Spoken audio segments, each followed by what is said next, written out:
Բարի երեկո, հարգելի հեռուստադիտողներ, 168 TV եթերում ռևյու հաղորդաշարի հերթական թողարկումն է։ Տաղավարում այսօր հյուրընկալել ենք քաղաքական վերլուծաբան Հակոբ Բադալյանին։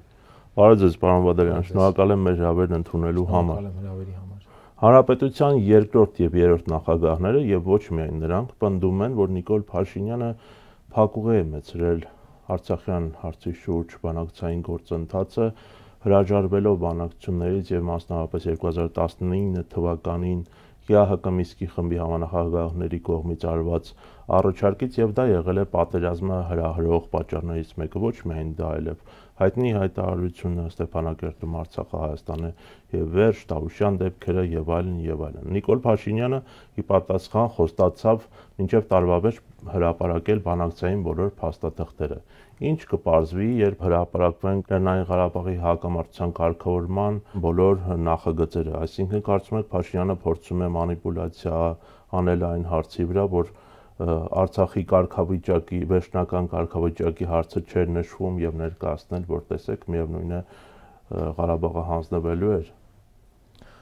Կարծում եմ բոլորի վարքագիծն է պայմանավորված զուտ ներքաղաքական մղումներով, առավելապես, այսինքն բոլորի վարքագծում գերակա ուղղություններից մեկը հենց այդ մղումն է։ Ինչ է տեղի ունեցել իրականում եւ ոչ միայն այս պատերազմին նախորդած շրջանում 18-ից հետո, այլ նաեւ ընդհանրապես գործընթացում, իմ գնահատմամբ այստեղ մենք ճշմարտությանը հազիվ թե դառնանք հասու, անգամ եթե փաստաթղթերը հրապարակվեն, որովհետեւ իմ խորին համոզմամբ այդ փաստաթղթերը չեն արտացոլելու ամբողջ տրամաբանությունը այդ գործընթացի, որովհետև այդ գործընթաց նստիս աշխարհաքաղաքական մեծ խաղի մի կարևոր մասերից մեկն էր եւ աշխարհաքաղաքական դերակատարները այդ ամեն ինչում ունեցել են ինտենսիվ ներգրավվածություն։ Հետևաբար զուտ փաստաթղթերով հազիվ թե արտացոլվեն այն մոտիվները, այն իրական շարժառիթները, որոնցով առաջնորդվել են օրինակ այն 3 միջուկային գերտերությունները, որոնք ստանձնել են կոնֆլիկտի կառավարումը։ Ես կարծում եմ, որ այդտեղ ոչ թե լուծման պատասխանատվություն են ստանձնել նրանք, թեպետ ֆորմալ իհարկե Մինսկի խումբը ձևավորվել է լուծելու համար, բայց ըստ իս իրական պատասխանատվությունը եղել է կոնֆլիկտի կառավարումը, Կովկասի հետ խորհրդային, այսպես ասած, կառավարումը, ինչը ենթադրել է ոչ թե միասնական գործողությունների ծրագիր, այլ ընդհանրապես համատեղ աշխատելու պատրաստակամություն։ Այդ համատեղ աշխատանքը անշուշտ չի ենթադրել միասնական շահեր եւ եղել է մրցակցություն, կարծում եմ եղել է մեկը մյուսին խանգարելու տրամաբանությամբ գործողություններ եւ այլն։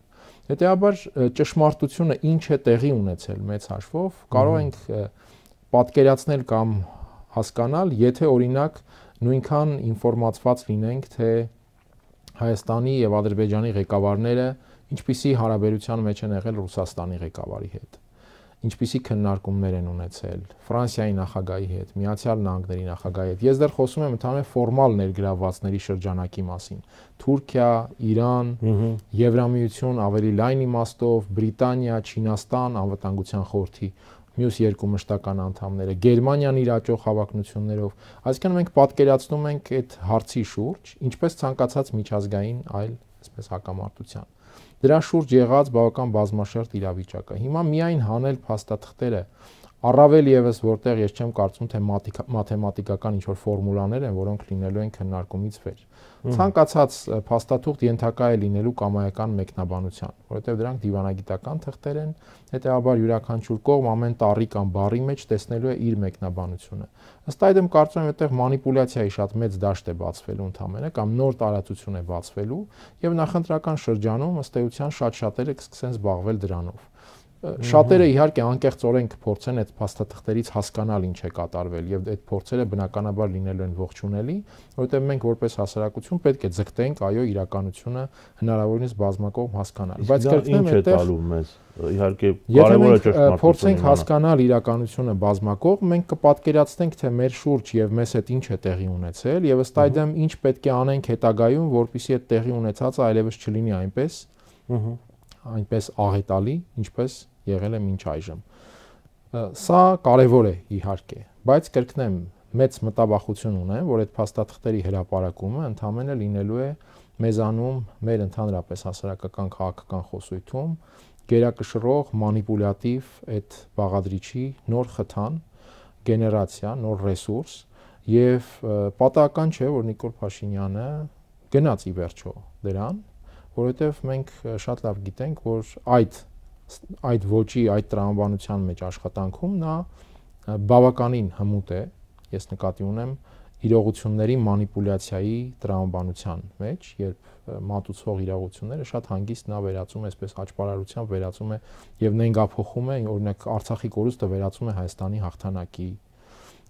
Արցախը վերածում է հաղթանակը վերածում է Հայաստանի վզին կապված թոքի։ Այսինքն այս ամեն ինչում նա բավական հմուտ է եւ կարծում եմ այդ ռեսուրս փաստաթղթերը ծառայելու են լրացուցիչ ռեսուրս։ Կրկնեմ, այստեղ շատ կարևոր է օրինակ այն ինչ որ տեղի է ունեցել Արցախյան գործընթացում, դա հասկանալու համար շատ կարևոր է նաեւ Միացյալ Նահանգներ Ռուսաստան փոխհարաբերությունը առանցքային իմաստով, որովհետեւ իմ համոզմամբ այս ռեգիոնում այդ հարաբերությունը Միացյալ Նահանգներ Ռուսաստան հարաբերությունը հիմնարար նշանակություն ունի ռեգիոնալ իրավիճակի, ստատուս քվոյի, ռեգիոնալ իրողությունների եւ այլնի տեսանկյունից։ Այս հարցերն են, որոնց պատասխանը մենք բնականաբար չունենք, այսինքն մենք չունենք սղագրությունները Հայաստանի նախագահների եւ Ռուսաստանի նախագահի խոսակցությունների։ Իհարկե, ԱՄՆ դեպարտամենտի փաստաթղթերը կան, բավական գիտեք, մեծ թվով փաստաթղթեր հրապարակված կան, շատ բան կարելի է իմանալ այդ փաստաթղթերից։ Եվ իհարկե նույն տրամաբանությամբ մենք չգիտենք իսկ այդ փաստաթղթերը որ նետվում են դաշտ։ Դրանք արդյոք նետվում են, որպեսզի իրականությունը մատուցեն հանրություններին, ժողովուրդներին։ Ես նկատի ունեմ նաև պետդեպի փաստաթղթեր։ Թե դրանք նաև դարձյալ նետվում են դաշտ էլի տարբեր մանիպուլյացիաների համար, որովհետև ցանկացած քաղաքական էլիտա կապ չունի հայաստանյան, թե չգիտեմ դրսի, այդ մանիպուլյացիաների բավական մեծ պահանջարկ ունեցող է, այսինքն միշտ էլ գերադասելի է հանրությանը մանիպուլացնել, քան հայտնել ճշմարտությունը։ Սա միայն մեր էլիտաներին չի բնորոշ, սա բնորոշ է բոլոր էլիտաներին։ Մենք իհարկե հիշում ենք Լեռնային Ղարաբաղի հիմնախնդրի կարգավորման բոլոր հիմնական նախագծերը, փաթեթային տարբերակ, փուլային տարբերակ, Քիվեստ, Մադրիդյան սկզբունքներ, որոնք իհարկե սկզբունքներ էին, դրա վրա հիմնված Կազանյան փաստաթուղթ, Լավրովի պլան, կարծես այլ տարբերակներ բաց չթողեցի, իսկ ինչը հայտնի 2019 թվականի առաջարկի մասին, դա այդ նույն Լավրովի պլանն էր, որի մասին արտահոսքը հիշեցնեմ եղավ դեռևս 2015 կամ 16 թվականին Կոմերսանտ թերթում։ Ես բացի մամուլում հրապարակված տվյալներից որևէ այլ ինֆորմացիա չունեմ այդ 19-ի պլանի մասին։ Հետաբար նաև այդ իմաստով իհարկե լավ կլինի, եթե հրապարակվի եւ մենք հասկանանք, եթե ամբողջապես եւ առանց ինչ որ կրճատումների կամ այսպես ասած մոնտաժի հրապարակվելու է, շատ լավ կլինի հրապարակվի եւ մենք մեր դատողությունները անենք։ Ես երբ խոսում եմ, որ մանիպուլյացիայի հերթական ալիքն է բերելու այդ փաստաթղթերի հրապարակումը, սա ամենևին չի նշանակում, որ եթե այդ հրապարակումը չկա, մանիպուլյացիան չկա։ Եվ մենք եթե տեղի ունենան այդ հրապարակումները, բնականաբար որպես հանրություն, այն խմբերը, այն շրջանակները հանրության, որոնք շահագրգռված են իսկապես այդ ամեն ինչը զտել եւ հանել միջից բովանդակությունը եւ հասկանալ տեղի ունեցածը, անշուշտ այս ամեն ինչից կարող են օգտվել եւ այդ տեսանկյունից ես չեմ ասում թող չհրապարակվեն այդ թղթերը։ Այո, թող հրապարակվեն, միայն թե մենք պետք է պատրաստ լինենք չհայտնվել լրացուցիչ նենգափոխումներից ուղղակում։ Հիմա հիմնական խնդիրը այստեղ այն է, որ եթե այսօրվա վիճակի հետ ենք համեմատում, նույնիսկ այսքան 2020 թվականի նոյեմբերի 9-ի փաստաթուղթն է երանություն թվում։ Իհարկե 10 տարի առաջ կամ ապրիլյան պատերազմից հետո Լավրովյան պլանը, որը մի քանի բառով ասած մոտավորապես այսպիսի առաջարկ էր, որ հայկական կողմը վերադարձնում է 5 կամ 7 շրջան, այնտեղ տեղակայվում են ռուսական խաղապահներ եւ Ադրբեջանը պատրաստակամություն է հայտնում չհարձակվելու կամ պատերազմ չսկսելու Հայաստանի դեմ, այսինքն կարգավիճակի հարցը չկար։ Իհարկե ես չգիտեմ 2019 թվականին ինչպիսի առաջարկ է եղել, բայց ինչ եք կարծում այն ժամանակ այս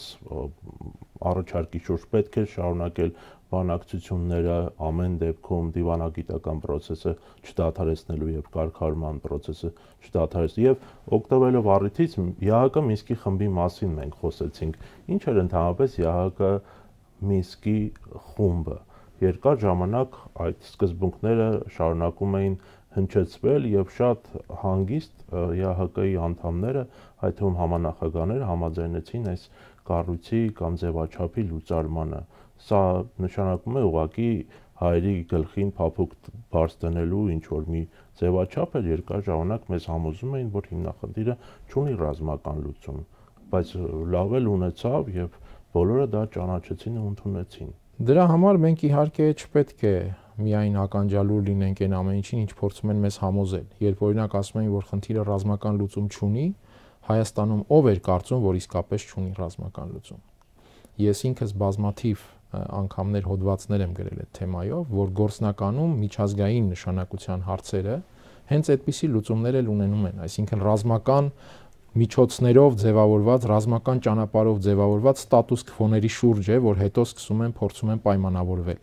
Եվ հետո այդ պայմանավորվածությունները, եթե X ժամանակ անց սկսում են քանդվել, խախտվել եւ այլն, առաջանում է նոր ռազմական էսկալացիայի ռիսկ։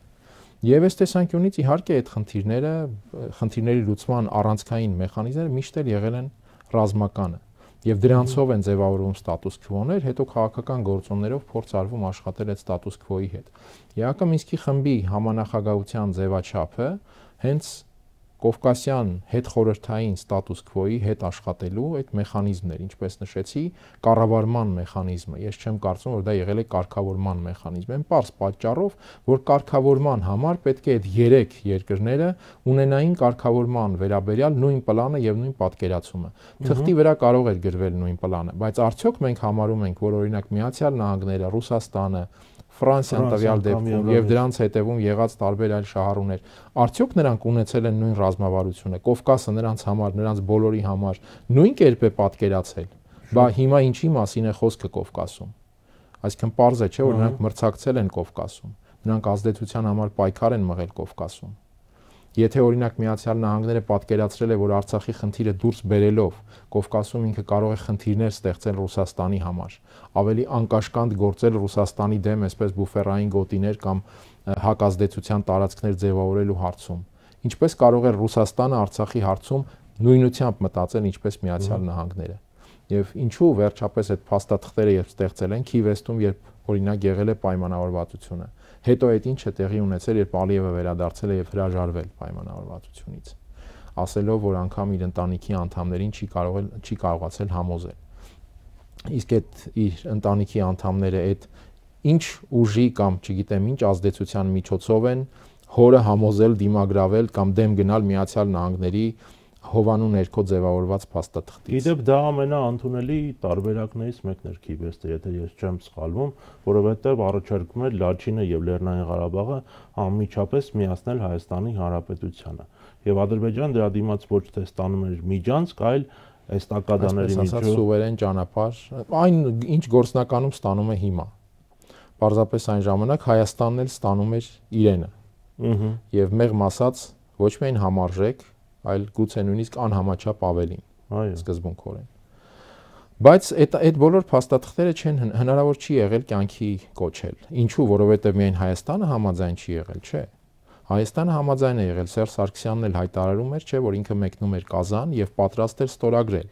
Եվ Կազան այցից առաջ իրեն են զանգարում Օբաման եւ Սարկոզին։ Եվ շատ հատկանշական մի բան ունի ասած Սերժ Սարգսյանը այստեղ, որ ինքը Օբամային եւ Սարկոզիին ասել է, որ ինքը պատրաստ է ստորագրել։ Կարող եք Ադրբեջանին համոզեք, որ ստորագրի, որովհետև մենք վստահ ենք, որ Ալիևը չի ստորագրելու։ Եվ փաստացի հենց այդպես էլ ստացվում է, այսինքն Ալիևը գնում է Կազան եւ չի ստորագրում, եւ դարձյալ էլի Սերժ Սարգսյանը, եթե չեմ սխալվում, ասել է, որ գրեթե տասնյակ նոր ինչ-որ պայմաններ է բերել։ Եվ դրա շնորհիվ, այսինքն այնպես չէ, որ Ալիևը կարող է դնել սեղանին պայմանները, իսկ հայկական կողմն ասել լավ, դե ոչինչ, միայն ստորագրենք, միայն թե ստորագրենք, ընդունենք այս պայմանները, այդպես չի լինում դիվանագիտությունը եւ պայքարը։ Այդ դեպքում ինչքան է արդար այդ մեղադրանքը, որ դե լուծեիք Ղարաբաղի հարցը, այսինքն մեր ղեկավարներից իհարկե անհիմն եւ մանիպուլյատիվ է։ Իհարկե անհիմն եւ մանիպուլյատիվ է, երբ որևէ մեկն ասում է դե լուծող եք, լուծեիք։ Ոչ կառավարող պետք է լիներ, այսինքն Հայաստանի համար էլ այդ խնդիրը կառավարում էր պահանջում։ Հայտարարությունները, կրկնեմ, քաղաքական գործիչներ են, պետական գործիչներ են, ամենատարբեր կարող են լինել, բոլորն էլ խոսում են նաև որոշակի ակնկալելով, թե իրենց խոսակցությունը հանրությունը ինչպես է ընկալելու, արդյոք իրենք այդ խոսակցությամբ հանրության աչքին այսպես լավն են երևալու։ Բայց մենք պետք է քննենք այդ ամեն ինչը եւ կասկած չկա, որ Հայաստանի առաջ խնդիրը հենց կառավարելն էր արկա իրավիճակը, կառավարել եւ քաղաքական, դիվանագիտական ճանապարհով արդյունավետ սպասարկել։ Հիմա ես կարծում եմ պատերազմը այս ճանապարհի տապալումն էր։ Այստեղ Նիկոլ Փաշինյանը արել է առավելագույնը, թե ոչ, ես չեմ կարող ասել։ Ես չեմ կարող պնդել, որ պատերազմն անխուսափելի էր, բայց չեմ կարող ասել նաև, որ միանգամայն հնարավոր էր խուսափել պատերազմից, որովհետև իմ խորին համոզմամբ այդ պատերազմը ուներ աշխարհաքաղաքական պատճառներ, մոտիվ եւ խթաններ։ Այսինքն այդ պատերազմը այնպես չէ, որ Ադրբեջանը մի օր որոշեց պատերազմել։ Ադրբեջանը անընդհատ 3 տասնամյակ պատրաստվեց պատերազմի, սպասելով պահին։ Եվ այդ պահը հասունացավ աշխարհաքաղաքական իրողությունների բերումով, այդ աշխարհաքաղաքական բախումների բերումով։ Նույն Մինսկի խումբը շատ վաղուց սկսեց արդեն, այսպես ասենք, խափանումներով աշխատել, որովհետև սրվում էր նրանց համանախագահների, նրանց միջև փոխհարաբերությունների տրամաբանությունը, այսինքն եթե Խորհրդային Միության փլուզումից հետո ձևավորվեց խումբը եւ նրանք համատեղ աշխատում էին, ունենալով տարբեր պատկերացումներ, մոտավորապես 14-15 թվականներից սկսած, հատկապես Ուկրաինայում այդ զարգացումների վճռորոշ փուլից եւ նաեւ զուգահեռ Սիրիայում ոչ պակաս վճռորոշ զարգացումներից սկսած, նրանց միջև հարաբերությունները արդեն ավելի շատ բախումներով էին բնորոշվում, ոչ ֆիզիկապես ուղիղ, բայց պրոքսի բախումներով, որովհետև Ղրիմից եւ Ուկրաինայի հեղափոխությունից հետո արդեն սրվել էին Ռուսաստան-Արևմուտք հարաբերությունները։ Այդտեղ մերձավոր արևելքում էր քանդվում կարգը, այսինքն աշխարհակարգն էր քանդվում։ Երբ մենք հիմա խոսում ենք, գործնականում ոչ ոք կասկածի տակ չի դնում, որ աշխարհակարգը փլուզվել է եւ հիմա նորի վերաբերյալ շատ կոշտ եւ ըստ էության համաշխարհային պատերազմի տրամաբանությամբ պայքարն է գնում։ Այդ ամեն ինչը հո մի օրում չեղավ կամ այդ ամեն ինչը հո չսկսվեց փետրվարի 22-ին 2022 թվականի եւ ոչ էլ սկսվեց, շատերը ասում են, որ սկսվեց օրինակ Արցախի դեմ Ադրբեջանի պատերազմով։ Նույնիսկ այդ ժամանակ չի սկսել այդ կարգի փլուզումը։ Արցախի դեմ Ադրբեջանի պատերազմը սկսեց այն պատճառով եւ Ադրբեջանը օգտվեց պահից այն պատճառով, որ հենց այդ կարգը վաղուց սկսել էր փլուզվել։ Մինսկի խմբի համանախագահությունը սկսել էր խափանումներով աշխատել եւ ինչպես նշեցի, այդ բախումների տրամաբանություններ գերակայում եւ Հայաստանի համար իհարկե ավելի դժվար էր դառնում կառավարել կոնֆլիկտը, բայց դարձյալ ես չեմ կարող ասել, որ Նիկոլ Փաշինյանը կառավարել է արդյունավետ, բայց դե դրանից ավելի ինչ աներ։ Ես չունեմ բավարար տեղեկատվություն այդպես ասելու համար։ Եթե տեղի է ունեցել պատերազմ, ուրեմն տապալվել է կառավարումը, կոնֆլիկտի կառավարումը տապալվել է եւ այդ տապալումը տեղի է ունեցել Նիկոլ Փաշինյանի քաղաքական ղեկավարության շրջանում։ Մենք այս փաստերից պետք է ելնենք։ Սա է գնահատականի տարբերակը, ուրիշ տարբերակ չկա։ Այո, պատճառները բազմաթիվ են եւ կարող են լինել խորքային։ Բայց այստեղ եթե մենք ուզում ենք որպես հասարակություն գնալ ինչ որ հասկանալի ճանապարհով, այդ փաստերով պետք է առաջնորդվենք։ Այդուհանդերձ կրկնեմ, ես կարծում եմ, որ այստեղ խնդիրը այնքան այդ դաշտում չէր, որ փակուղի էր մտել բանակցությունը։ Փակուղի էր մտել նախ վաղուց ըստ էության։ Ադրբեջանը հասկանում էր, որ հասունանում է պատերազմի պատեհություն եւ շահագրգռված չէր բանակցային ճանապարհում այսպես ակտիվ լինելուց եւ սրա մասին նաեւ Սերժ Սարգսյանը ինքը իր այդ հայտնի ելույթում, երբ վարչապետի տեխնացու էր ապրիլի 17-ին 2018 թվականի, սրա մասին նա բավական հստակ ակնարկեց։ Հիմա այդ ակնարկը ինչքանով էր արտահայտում իրականությունը, ինչքանով էր պարզապես էլի քաղաքական հայտարարություն այդ պահի տակ, սա էլ հարց է։ Բայց 18-ից հետո եղել է process։ Այո, որոշակի ժամանակահատված իմ գնահատմամբ Ալիևը որոշակի շփոթմունքի մեջ էր, թե ինչ է տեղի ունենում Հայաստանում, ինչ տեղի ունեցավ Հայաստանում։ Ինչ էր հայտարարում Մամեդյարովը 2018-ի փետրվարին, եթե չեմ սխալվում։ Ներեցեք այստեղ մի միջանկյալ հարց, դուք շարունակեք ձեր միտքը, իսկ Բայրամովի հայտարարությունները 44-օրյա պատերազմին նվիրված այս ֆիլմում, որտեղ մեղադրում էր կրկին մեղադրում էր Փաշինյանին, որ նա է հրաժարվել բանակցությունից։ Պետք է մեղադրեն Փաշինյանին, այսինքն Ադրբեջանը չի ասի, որ ինքն է ագրեսիա կիրառել։ Բայց խնդիրը հետեւյալն է, օրինակ փետրվարին, եթե չեմ սխալվում 2018-ի, Մամեդյարովը հայտարարում էր, որ սպասում են Հայաստանում այդ նախագահական անցման, նախագահից վարչապետ անցման փուլի ավարտին, որպիսի ամռանը 2018-ի տեղի ունենան սուբստանտիվ բանակցություններ։ Հենց այդ ձևակերպումը օգտագործվում էր առաջին անգամ Մամեդյարովի այդ ելույթում։ Հետո Ալիևի որոշումը 2018-ին Ադրբեջանում նախատեսված նախագահի ընտրությունը տեղափոխել առաջ եւ անցկացնել 2018-ի գարնանը։ Ինչն էր պատճառը, որ Ալիևը հերթական ընտրությունը 2018-ի տեղափոխում էր 2018-ի գարուն, հոկտեմբերից գարուն։ Ես կարծում եմ, այստեղ կար դարձյալ այդ խնդիրը, այսինքն կապված ամառը սպասվող բանակցային process-ների հետ, Ադրբեջանի ակնկալիքների հետ, ինքը իր ձեռքերը փորձում էր ազատել աշնանը հնարավոր ռազմական գործողությունների համար։ Եվ սրանից բացի Ալիևը մոտ 3-4 ամիս գործնականում շփոթմունքի մեջ էր իմ գնահատմամբ, թե ինչ տեղի ունեցավ Հայաստանում, ինչ աշխարհաքաղաքական խաղ խաղարկվեց Հայաստանում։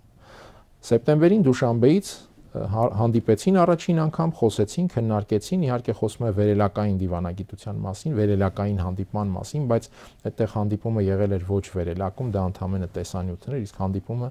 դեպս այլ միջավայր էր։ Վերելակում։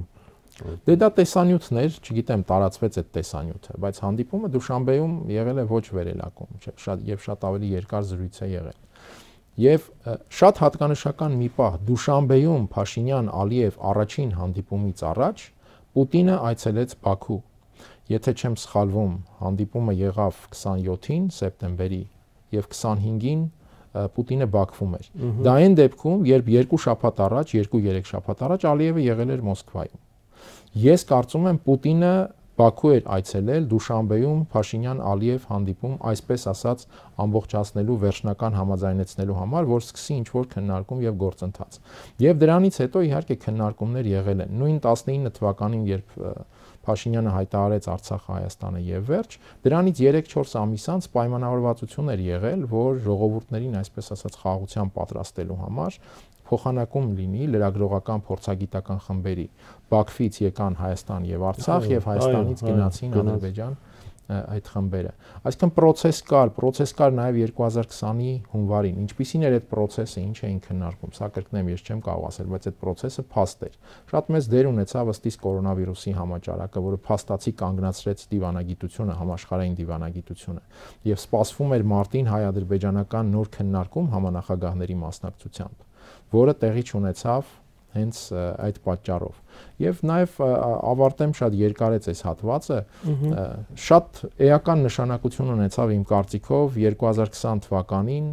իրանցի գեներալ Սուլեյմանիի սպանությունը։ Թվում է, թե դա ընդամենը մի գեներալի սպանություն էր։ 2020 թվականի հունվարի 3-ին Թրամփի հրամանով, ինչպես գիտենք, դա աննախադեպ մի բան էր, երբ մի պետության ղեկավարի հրամանով սպանվում է մեկ այլ պետության բարձրաստիճան գեներալ, առանցքային զինվորական եւ անթակույց, այսինքն որևէ մեկը չհրաժարվեց այդ հրամանից։ Այս process-ները անշուշտ բավական թեժացնում էին իրավիճակը։ Կրկնեմ, սա ամենևին չեմ ասում Փաշինյանի պատասխանատվությունը նվազեցնելու համար։ Դա բացարձակապես չի կարող նվազեցվել։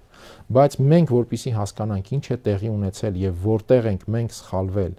որտեղ ենք թույլ տվել, որ մեզ խաբեն, մանիպուլացնեն եւ այլն, մենք պետք է այս ամեն ինչը համակողմանի իհարկե դիտարկենք, վեր կանգնելով քաղաքական տարբեր, այսպես ասենք, կոնյունկտուրային մղումներից։ Երբ ասացիք, որ Մինսկի խումբը փաստացի տարածաշրջանը կառավարելու համար էր, դա էլ շատ հետաքրքիր ու կարևոր հարց է, որովհետեւ այն ժամանակ ամեն դեպքում կար որոշակի կոնսենսուս եւ կար այն մոտեցումը, որ առաջին իհարկե դերում Ռուսաստանն է, թեև բոլոր 3 համանախագահող պետությունները հավասար են, այսինքն աշխարհակարգը արդեն փոխվել է, փլուզվել է դրա համար, Մինսկի խումբը լուծարվեց եւ այդ դեպքում այսօր ինչպիսի իրավիճակ է, համաձայն չեք, որ անորոշություն է այդ առումով Հարավային Կովկասում, ովքեր են կառավարում։ Այո, անորոշություն է մեծ հաշվով, եւ այդ անորոշությունը կարող է ցրվել արդեն նոր պայմանավորվածությունների շնորհիվ միայն։ Ինչ ձևաչափով կլինեն այդ նոր պայմանավորվածությունները, մենք կարող ենք դիտարկել։ Ես ենթադրում եմ, որ այստեղ շարունակելու է հիմնարար նշանակություն ունենալ, թե ինչպես կզարգանա ամերիկա-ռուսական գործընթացը, Թրամփ-Պուտին երկխոսությունը կամ չգիտեմ ավելի լայն իմաստով Վաշինգտոն-Մոսկվա երկխոսությունը, եւ իհարկե հիմա մենք ունենք մի վիճակ, երբ Չինաստանը շատ էական դերակատարում ունի եւ ունենալու է աշխարհակարգի ձևավորման process-ում, բայց նաեւ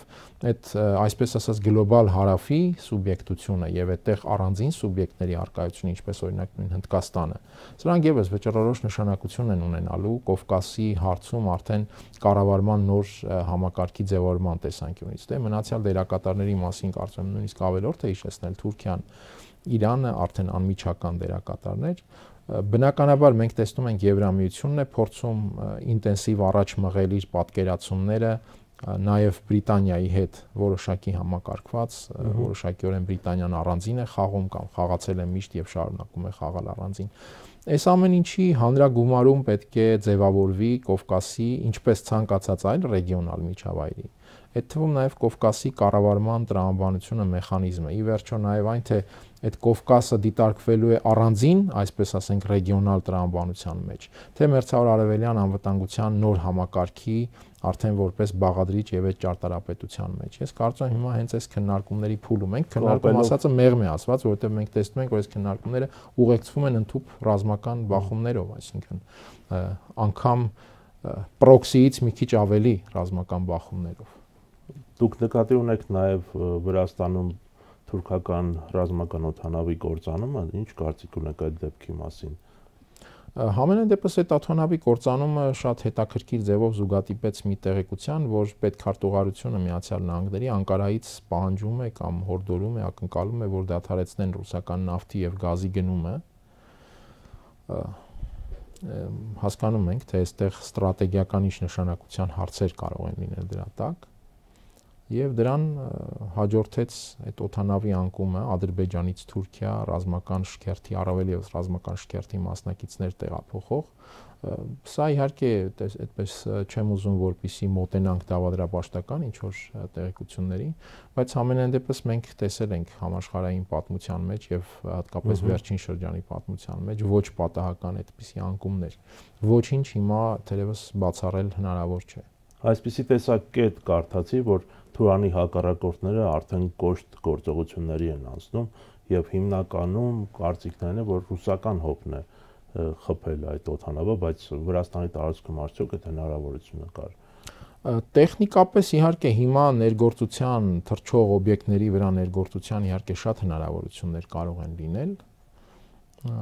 Օգտագործվում են այդ հնարավորությունները թե ոչ, դժվար է ասել, եթե խոսքը հենց հրթիռային խոցման մասին է, ապա կասկածում եմ, որ տեղի ունենար այդպիսի ինչ որ խոցում, որովհետև դա այսպես ասած հայտնաբերելը բավականին հեշտ է, բայց կրկնեմ, այսպիսի պատմություններ, այսպես ասած, մենք հատկապես վերջին շրջանում նույն Իրանի նախագահի ուղղաթիռի բավական խորհրդավոր պատմություն է, այնպես որ ներգործության տեխնիկական միջոցները իհարկե շատ են հիմա, թվային աշխարհը տվել է նաև դրա հնարավորությունը։ Այս տեսանկյունից ինչի հետ գործ ունենք, գուցե ինչ որ մի ժամանակ ավելի շատ արտահոսքեր կլինեն։ Թուրանի հակառակորդները ես չեմ կարծում երբևէ հրաժարված են եղել կոշտ գործողություններից, արել են այն, ինչ կարողացել են։ Հիմա կարող են ավելին, սա կախված կլինի թերևս նրանից, թե մարտահրավերները արդյոք իրենց համար ավելացել են, թե ոչ։ Բայց ինչպես նշեցի, երբ գործ ունենք համաշխարհային պատերազմի հետ, արդեն այստեղ չեմ կարծում, որ ինչպես ասում են, փլավ են բաժանում եւ ցանկացած ճակատագրական մարտահրավերի պարագայում ես կարծում եմ բոլոր կողմերը գործնականում ունեն միմյանց իսկապես շատ լուրջ հարվածներ հասցնելու հնարավորություն։ Եվ այս հանգամանքն է իհարկե նաև ստիպելու, որ նրանք ի վերջո ինչ որ մի տրամաբանության շրջանակում նստեն եւ պայմանավորվեն։ Երրորդ նախագահ Սերժ Սարգսյանը Իմնեմնիմի ոդքասթին տված հարցազրույցում շատ ուշագրավ բացահայտում արեց, վստահ եմ դուք էլ եք դիտել, որ Նիկոլ Փաշինյանը 2018-ի շարժման ժամանակ Հայաստանում Եվրամիության այն ժամանակվա դեսպան Պյոտր Սվիտարսկուն ասել է, որ իրեն առաջարկել են փոխվարչապետի պաշտոն, եթե ինքը փողոցը հանդարտեցնի։ Ով է իրեն առաջարկել, գալու է ժամանակը, երբ խոսելու են մարդիկ, որոնց մոտ գնացել է Սվիտարսկին եւ ասել, որ սրան առաջարկել են փոխվարչապետի պաշտոն։ Ինձ համարել է անհասկանալի, ով է առաջարկել նման պաշտոն, ես չեմ առաջարկել։ Ըստ ձեզ, ով է Փաշինյանին առաջարկել փոխվարչապետի պաշտոնը, եթե դա Սերժ Սարգսյանը չի եղել եւ ինչու է Եվրամիության դեսպանը փաստացի խառնվում Հայաստանի ներքին գործերին եւ ինչու այս հայտարարությունից հետո դիվանագիտական սկանդալ չեղավ Երևանի եւ Բրյուսելի միջեւ։ Դե կարծում եմ այդ ինչու հարցը ռետորական է, որովհետեւ քաղաքական շահերն են պահանջում, այսինքն եթե աշխարհակաղակական շահերը պահանջում են, շատ հանգիստ բոլորն էլ միջամտում են ավելի փոքր եւ համեստ երկրների ներքին գործերին։ Ինչ պատմություն է այդ փոխվարչապետի առաջարկը, ես օրինակ նաև կփորձեի դիտարկել, իսկ հնարավոր է արդյոք որ այդպիսի առաջարկ չի եղել, բայց Փաշինյանը փորձել է ինչ-որ մի խաղ խաղալ նաև Եվրամիության դեսպանի հետ եւ ստանալ այդտեղից ինչ-որ արձագանքներ։ Համենայն դեպս ես այսպիսի մի տարբերակ էլ կդիտարկեի։ Իսկ թե ով է եղել, եթե ավելի անվանական ինչ-որ տվյալներ կան, տիրապետողը պետք է ներկայացնի կամ գուցե կներկայացնեն, երբ հարկ կհամարեն, չգիտեմ։